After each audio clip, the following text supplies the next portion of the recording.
دادا، ہم اللہ کو کیوں نہیں دیکھ سکتے؟ بیٹا، کیا تم ہوا کو دیکھتے ہو؟ نہیں دادا، لیکن محسوس کرتے ہیں۔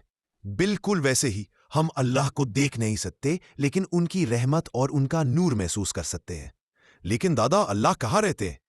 بیٹا، اللہ اپنے عرش پر ہے، سب سے اوپر، اپنی شان کے ساتھ، لیکن وہ ہمیں سنتے ہیں، دیکھتے ہیں اور اپنی صفات سے ہمیشہ قریب ہے۔ ایک دن لوگوں نے نبی محمد صلی اللہ علیہ وسلم سے پوچھا، جب ہم اللہ سے دعا کرتے ہیں کیا وہ دور ہے یا پاس؟ تب اللہ نے خود فرمایا، وَإِذَا سَأَلَكَ عِبَادِي عَنِّي فَإِنِّي قَرِيبٌ، اور جب میرے بندے تجھ سے میرے بارے میں پوچھیں تو کہہ دینا میں تو قریب ہوں۔ تو اللہ ہمیشہ ہمارے پاس ہے۔ ہاں بیٹا، جب تک تم دعا اور ایمان سے جڑے ہو، اللہ تم سے کبھی دور نہیں۔